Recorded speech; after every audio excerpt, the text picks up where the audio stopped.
And good morning, everyone. Good morning, everyone. Welcome to today's webinar on niche marketing, how to obtain appointments with prospective clients. This is by far probably one of the most challenging aspects in business development for any professional. Being able to actually get in front of buyers and what do you say to them, to get those appointments. So today I want to give you some tools, some techniques that will hopefully make this process a lot easier for you. And this is sort of like almost like the secret code. If you can crack this and master this part, you can manage to keep a pipeline full of highly qualified leads that, match your ideal clients. So that's the objective of this session, is give you those tools so that you're able to fill your sales pipeline and drive your revenue, and particularly your organic growth. I'm Clifton Warren, Principal of Corporate Eye Consulting, based here in Melbourne. So today we're going to cover four specific objectives. First one is going to be, how do you select the right need to promote when you're contacting prospective buyers? I'm going to show you how to develop and manage your initial contact program. And then we're going to walk through step-by-step process of actually obtaining appointments with high potential clients.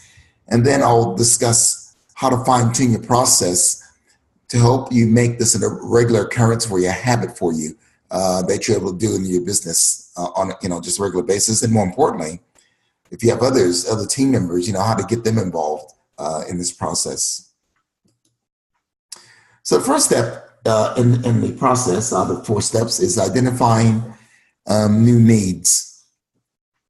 And, it's one of the biggest mistakes people make is when they're marketing and prospecting, from what I've seen and what I've coached, is that they're trying a shotgun approach.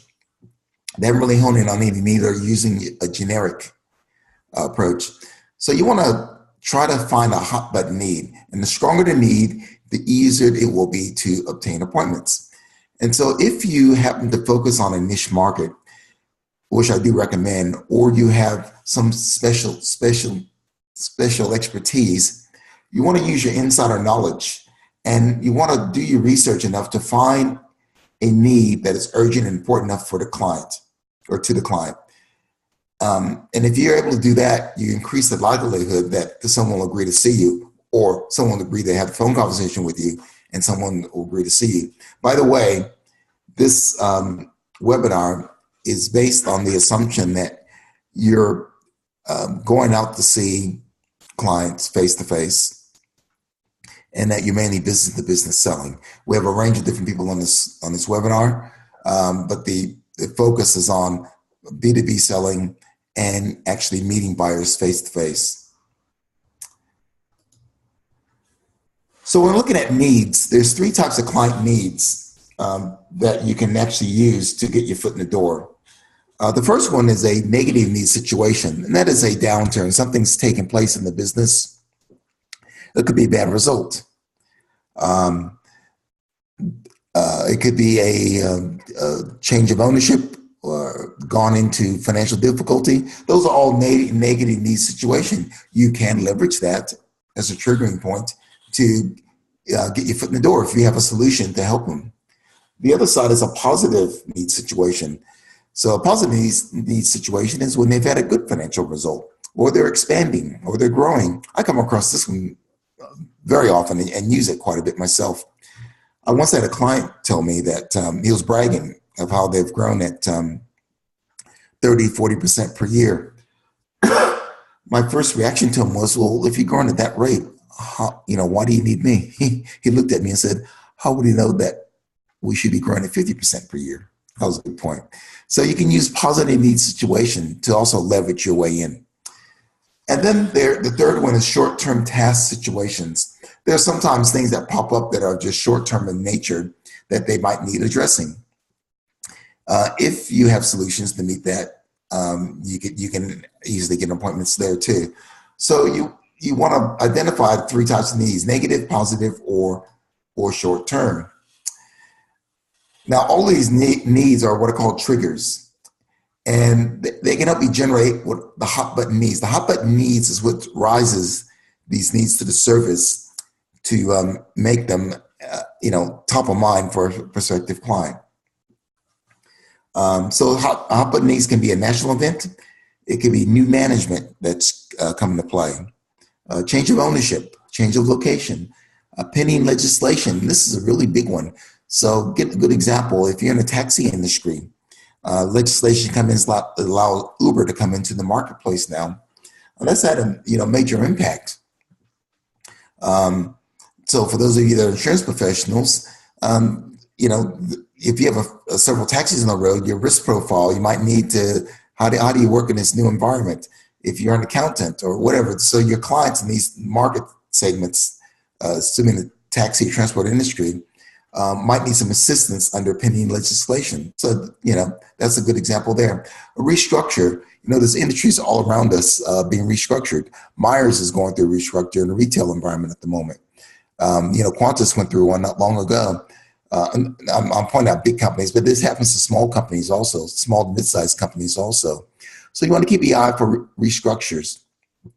And those are all also triggers. Those are also very valid reasons to reach out to someone, to contact them. And don't forget, when you're marketing and trying to take appointments to prospective clients, sometimes it can be a cold call. I'm going to show you some techniques to try to reduce that, at least stack the odds in your favor. So the stronger the need you have, the more powerful it is, the more likelihood someone's going to agree to see you, meet with you. So the second step, once you've identified needs, so you want to spend as much time as possible on identifying needs. And there are needs all over the place, read the papers, driving around, just being aware. I once coached someone in South Australia. We were taking a drive around the city. And just in driving around, we spotted all kind of things, triggers that were happening in his marketplace, the cranes in the sky, buildings under construction. For his particular solution that his firm offered, those were valid hot button needs that recognize value for his service. So those are the sort of things you want to keep a look at. So once you've identified a need that's strong enough, a hot button trigger need, you want to now manage your initial contact program. And, the first thing you want to be able to do is, and this is critical, you want to take the needs that the client has and you want to view them from the client's perspective. And so you want to create what I call a need scenario. And I recommend you take out a piece of paper and, you want to ask yourself these 6 questions. What is the need? Number 2, who is responsible for it? Number 3, who else is involved and why? What is their position? And what role they're going to play? Number 4, what are the negative consequences? In other words, if they do nothing about this at all, what's the impact for the organization? Number 5, what are the positive consequences? So if they act on this, how will the organization be better off financially, by reputation? And finally, what is the need for, to just summarize all that. So there's 6 components of a need scenario. I suggest you do this on a piece of paper. You can actually create a template on this. And that just, it takes your research that you did before and just sort of summarizes it so that you're making sure you're focusing on the actual need. Next, after you've identified a need, you want to start to look at the targets for your initial contact program. The worst thing you can do, the absolute worst thing you do, if you learn anything else from me today, please underline this. Do not buy a cold list. Do not go out and buy a list. The worst thing you do is buy a cold list and start to just try to market to them. Instead, you want to focus your initial contact program. You want to select some targets. So if you work in a niche market, if you don't have a niche market, select a niche market. Now, coming up, I think one of my episodes coming up, it's going to be on how to choose niche markets to specialize in.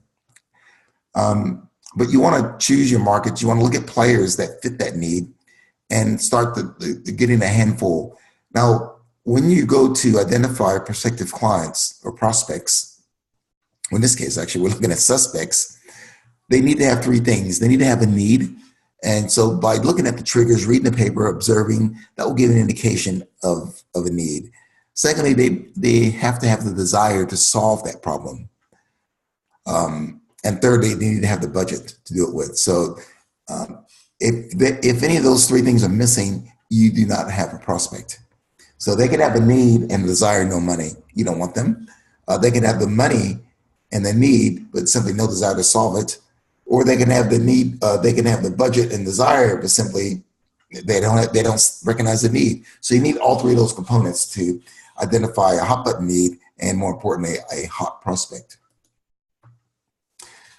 Now you want to locate the decision maker. And this is why buying lists is such a terrible thing to do. Even if you go to a list broker and they will advise you, here's a list of decision makers, don't believe them. You want to do this yourself. You want to do the hard work yourself, and that's the best kind of list you're going to build. So you want to locate the buyer or the decision maker. And when you're looking at the buyer or decision maker, they come in four categories, and you can be fooled. The first one's an initiator. Quite often you might get an inbound inquiry, someone calling you about your services, or someone responding to your Facebook page or LinkedIn, or an article you've written. So that's an initiator. They're not your buyer. They might be sent out to go and check on prices or just work out who's who in the marketplace. The next on the top right there is the influencer. This person is also not your buyer. They can play a role in that. So an influencer, sometimes when I present, there's a chairman or there's an external advisor that will need to be, used as a sounding board. However, they're not the buyer, they're not the decision maker. And on the bottom right, there's the end user. And this is the person that you might be engaged with and that's going to use your services. So if you're in the insurance industry, it might be the insurance manager. If it's if you're accounting solutions, it very well might be the accountant, it might be the CFO, whatever the case may be. But you want to identify the end user. They also are not your buyer. And finally, there's the decision maker. They can sign the check. They can say yes. They don't have to refer to anyone else. That's the person you want to deal with. That's the person you want the signature on the line. That's the person you want to address your initial contact to and have the initial discussion with. Now, it's very well, you might have to deal with all those four other people. You might have to appeal to the self-interest of each of those, but your starting point is with the decision maker. If he or she refers you to someone else, they're doing it on their authority. And once again, you're more likely to have a favorable hearing if it comes from a decision maker. So the first two steps we looked at, getting the locating a need, identify a need, and identify the decision maker. Now, step three is really how do you go about getting appointments with these high potential clients, prospective clients. Now, I don't recommend cold calling. As I said before, the worst thing you can do is buy a list. The worst thing you can do is open up we don't use the yellow pages anymore, but the worst thing you can do is open up a directory or anything like that and start calling. Or better, worse still, this is the absolute worst, the bottom, is outsourcing this to a firm that's promised you they can make phone calls for you and generate appointments. Don't do any of that. Your reputation will be ruined, and it's a terrible way to do business. Here's a way for you to do business. Because once again, if you have identified the decision maker, you're selling a professional service, a financial service, you want to go in as a peer. And the best way to go as a peer is to be referred in or to be leveraged in some kind of way. So there's three sources that you want to use to open your door with. First one is a referral. So asking your very best clients for referrals. I'm going to give you some language to use in just a second on that. But your best clients, your top clients, will give you referrals to their colleagues who will be more likely clones of your best clients. The second one is your centers of influences. And as a rule of thumb, as a professional, you want to have at least 10 centers of influences that you meet with quarterly. And you're sharing with them your value proposition, your marketing approach, and they know people. One of my best centers of influences over the years, I generated probably a couple of $100,000 from this one center of influence over about a 7-year period. And tremendous guy. But once again, he wasn't a buyer for me. He could never buy my services, but he knew how to direct the traffic. He knew how to make spectacular, superb introductions. And so I met with this person on a regular basis. And his other top performers do exactly the same thing. So accountants, lawyers, advisors, non-competing professionals within your marketplace make the ideal centers of influences, and also retired executives. If someone's just retired from your niche market or a certain industry, they make wonderful centers of influence. It's like they like to keep their hands dirty, their hands involved, and stay active. The third type is LinkedIn. LinkedIn is a very powerful tool when used properly to help you eliminate the dread of the cold call. Now, LinkedIn's tied into referrals. So quite often when you go to ask for a referral from your clients, even though they might be your best clients, occasionally or often you'll say, do you know of anyone that could use my services? The client will, with all good intentions, I can't think of anyone at the moment. Leave me a couple of your cards, and if I think of anyone, I'll let you know. Now, they're being sincere, they're being honest. A better approach is to use LinkedIn. So for all your clients, you should be on LinkedIn with me. Your top clients, your top 20% clients that generate 80% of your revenue, connect with them on LinkedIn. And when you do, amazing thing happens. LinkedIn is one of the tools that it almost enables you to look at someone's address book. So if you think of being able to be invited to your top client's home, and you go upstairs to their study and you open up the private address book or look on the computer at their contacts, that's basically what you're doing with LinkedIn, but it's legal. So when you connect with someone on LinkedIn, you can see who they're connected with. And so a better way, when you're meeting with one of your top clients, check on LinkedIn, find 3 or 4 names that they're connected to, and then you approach your client with this language. You say, John, I see you have ABC company, ABC Fabricators is on my marketing list. I noticed the other day that you're connected with the Mr. Joe Smith on LinkedIn. Can I ask you 1 or 2 favors? He makes an ideal client for me. Would you be willing to introduce Joe to me? Or can I at least use your name when I contact him? Either one works. Obviously, the referral is the strongest, but if the client's not comfortable giving you, making the introduction, but you can use his name, that's the second best. So between referrals from your clients, centers of influences, and smartly using LinkedIn, there's absolutely no reason for you to ever make a cold call. Okay? This takes a little bit of work, and don't worry about the volume. You're dealing with quantity, you're dealing with quality versus quantity. But if just think about this for a second here. If you have a database of 100 clients, of which 20 of those, the 20%, so this is the 80-20 rule, 20% of those generate 80% income, so 20 clients, and you get 3 referrals from each of those 20 clients using LinkedIn or just asking, that's 60 clients, 60 on your marketing list there.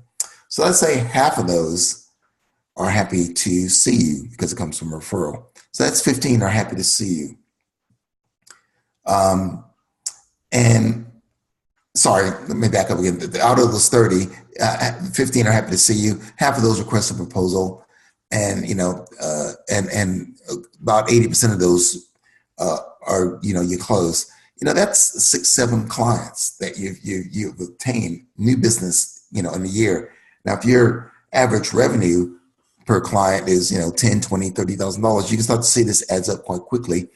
And you've done it without raising a sweat. You've marketed from your comfort zone of referrals, centers of influences, and LinkedIn. You haven't had any cold calls. You haven't outsourced this to the Philippines or India. You're doing it yourself. You're able to manage and control the effort along the way. So after you have got a referral or use a center of influence, you want to build your toolkit. When you're approaching someone that does not know you, even though it's a referral, you need some extra horsepower. You need some help. And so I like to put together what I call your toolkit. And your toolkit consists of your email. We'll go into this a little bit later, but your email that you're going to use are letters. I use both, and my bias is even though someone gives me a referral, I'll still use an email firstly, mention the person's name, and that I'll call at a certain time so that they're expecting my call. There's other people that like to just pick up the phone and call. I prefer to warm up that call, even though it's a referral. You want to have value pieces. Value piece is if you've written a book, if you've written any guides or anything like that, those are value pieces you can send to a client. You certainly want to have a voicemail script because chances are when you go to contact your buyer, your prospective client, you're not going to reach them by phone. Matter of fact, it might take you 5 to 6 contacts to reach them. And so voicemail, eventually, you'll need to leave a voicemail, leave something that's credible, that increases the chance that they call you, or at least sets the stage up for your call. You want to have LinkedIn scripts. The LinkedIn script is just the one that I spoke about earlier that you can ask for referrals with. And also within your toolkit too, when you go to approach someone, you want to have telephone scripts because eventually, believe it or not, it might take 5 to 6 times to reach someone, but you will reach someone, and you don't want to be cut off guard. So you want to have a script there that will help you guide the conversation. I was calling the CEO of a very large company one day, and I had his number. Even when you have someone's direct number at that level, you don't always expect to reach him. So I called 9 o'clock in the morning. He answered the phone directly, and I was caught off guard. I composed myself well enough quickly and was able to get an appointment. So don't get yourself caught off guard. Be prepared. And finally, you want to use a lead magnet. Lead magnet is a big piece. It's a way to stimulate. Sometimes you use it to stimulate leads, inquiries, but it's a handy part of the of your toolkit along the way. So when you build your toolkit of each of these items here, and have them ready to go.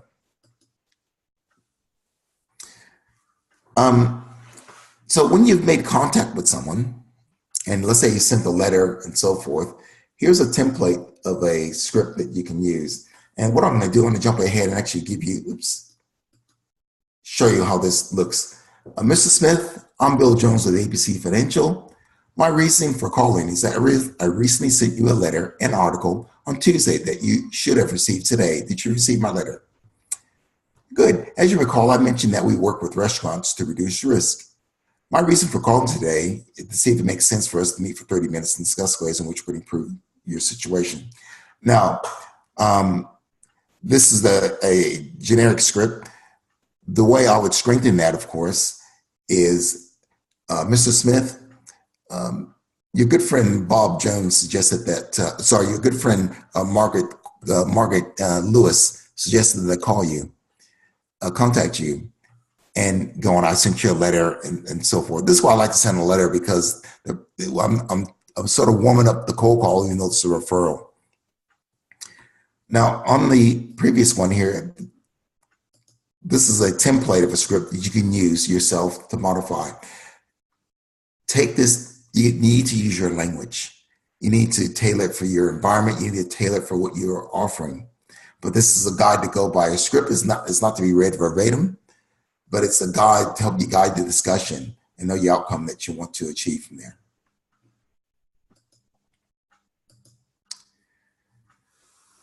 Okay, despite all that, there's going to be times when you're going to have objections on the phone when you try to make an appointment with someone.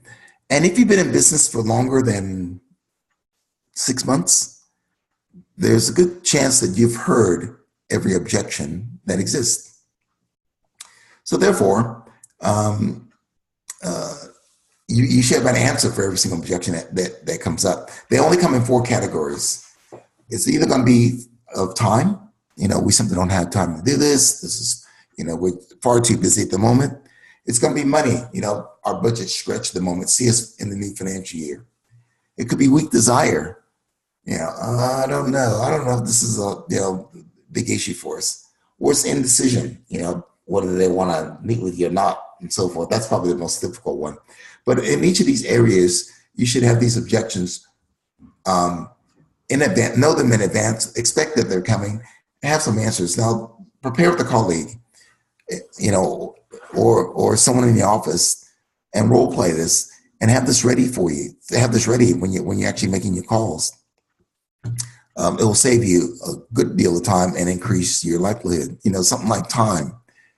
And for all these objections, I mean, my standard answer is simply this, that I've developed that has served me well over the years. I'll say, Mr. Smith, Bill Jones really strongly suggested that we get together. I only want to meet with you for 20 minutes, explore a couple of ideas. If they make sense to you, great. If not, I promise you I'll be on my way. Is that fair enough? And that's really sort of like a standard answer that covers each of those areas. I'm only asking for 20, 30 minutes. I'm only selling an appointment. I'm only selling a meeting. I'm not trying to sell over the phone. But I know once I get in front of a buyer, I've increased my odds tremendously, or at least I can start building a relationship. And so there's absolutely no reason why you should not be prepared for, some of your common objections that you are likely to face. Now, as I mentioned before, it can take up to 5 attempts to reach someone on the phone. And this is the reason why I like to use email or a letter beforehand. So this is a process, and you can map this process out yourself. The first one is I might send an email to someone, even though it's a referral. And the email is probably, it's not too different from the telephone script that I showed you earlier. Then I'll follow it up with a phone call. But I'm also know I'm going to get a voicemail more than likely. So I have my voicemail script. And if after about 3 or 4 voicemails, I still haven't been able to get a hold of the person, I will send an email follow-up. And either eventually I will contact them. Now, here's the sad thing that I see that many professionals make the mistake.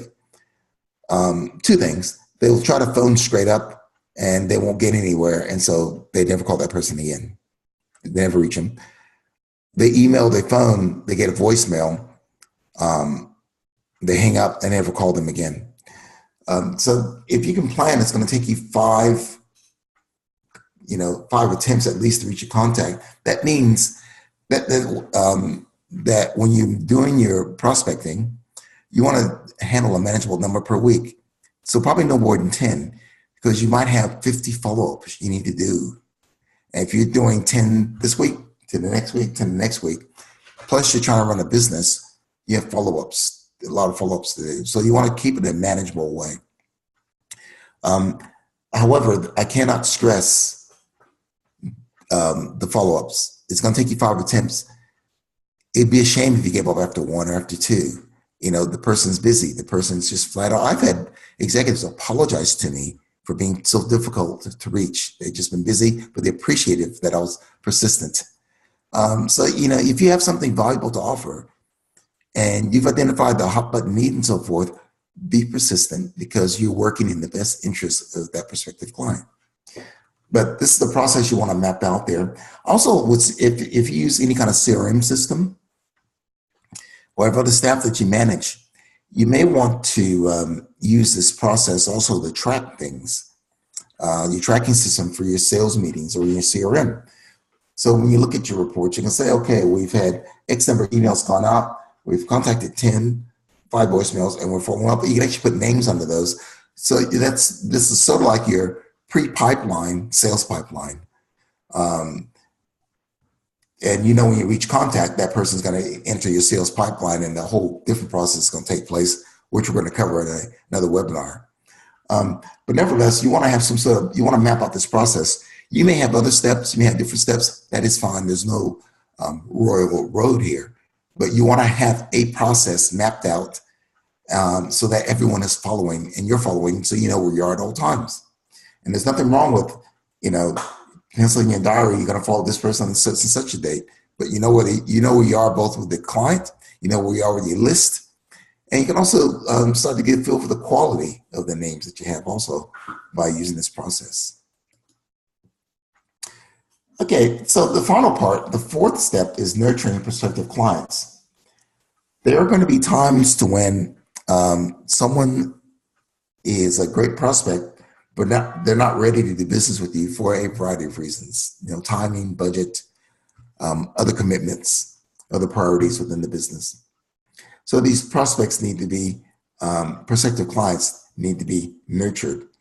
And so it's sort of like, you know, you process here. I've seen people get to the stage here, and you actually reach the client, but they're not ready to see you yet. So they, or they say, call me back in November, and they don't call them back. And that's a shame, because you've wasted a very good lead, potential lead. So, but there are going to be some prospects that need to be nurtured until they're ready to buy. And the best ways to do that is with certainly email. So you can still send the client an email, prospective client an email occasionally. Just giving them an update on what's going on in the business, update on the idea that you had. Newsletters, if you're not producing a newsletter and sending one out monthly or bi-monthly, you're missing a great opportunity to stay in touch. You know, so just adding them to your newsletter list is a great way to stay in touch without really having to hassle them or pick up the phone and speak to them. If you cut up any kind of seminars, that's another alternative. These can be quarterly, to where you invite these prospective clients to come in and listen to what we have to say and so forth. And sometimes that can be enough to just kickstart things along. There's nothing wrong picking up the phone occasionally and saying, hey, I was just thinking of you, just checking in and how things are going with you. Mail, direct mail, rip and read. I love taking articles out of journals, or finding things that might be a hot issue for a particular prospective client, and drop that in the mail to them. And once again, they're appreciative of it. And updates. You might give the client a periodic update. So there's nothing wrong with once a quarter, maybe a couple of times a year, call up someone on your list and say, I just want to give you an update. You know, we've been working with several clients in a particular industry. Here are the most common issues that we've been addressing over the year. And finally, triggering events. As I spoke about earlier, triggers can change. So you might be speaking to a prospective client and you're stuck. And all of a sudden there's a change of ownership, or someone's been promoted, or they're changing locations. That's a fresh opportunity to go back and start the process again and have a chat to them along the way. So when someone does not necessarily engage you or want to see you, or they postpone it, that's not a bad thing. You now have someone to add to your list and just keep the process going. So that's nurturing, and you should practice that on a regular basis. So there's some a number of ways that I can help you, and this is a free offer that I'd like to offer you on this call, all the participants in this call. I'd like to assist you with a free prospecting process review. So if you have any emails, scripts, letters, and so forth, I'm happy to critique those for you. Give you an opinion, maybe some ways to strengthen those. If you've put together any kind of pre-call kit, I'm happy to look at that for you and make some suggestions on how you strengthen that, so to increase your odds. And finally, suggest some triggering events. So depending on the industry that you're in, I've been doing this a long time. I might be able to suggest the triggers, or where you should be looking to identify triggers so you can find those hot button needs and so forth. So if I can be of help with any kind of way, contact me. That's an email address. Also, feel free to go on my website, corporateeye.com.au. You'll find resources there. You'll find blog newsletters that you can read. That they're all free, so please, download them at your leisure. There's going to be other series coming up. By the way, everyone's going to get a copy of this particular event, a webinar. and a copy of the slides and so forth. So you can replay it again. Any questions, feel free to, contact me and, connect with me, LinkedIn, Twitter, or my blog there and so forth. Let me just summarize that, prospecting is something that you're going to have to do as long as you're in business. And if you want to fill your pipeline and drive organic growth, the type of growth that you want, the best kind of prospecting is done by you as the leader, by you as the professional. And this is done in quality, not quantity. You only need a handful of prospects to have a great year every year. And so take the time, do it yourself. When you go out to meet decision makers, you are a peer. You have something valuable to offer. This is why you don't outsource your marketing. You do this yourself. And this is why learning how to prospect was something that's going to serve you well. It will dramatically increase your growth and, more importantly, add value to your business. Hope you've enjoyed this. There's going to be another one coming up real soon. And if you have any questions, drop me a line, connect with me. I'd love to hear from you. Thank you very much for attending today. And I look forward to seeing you on the next one. Have a great day.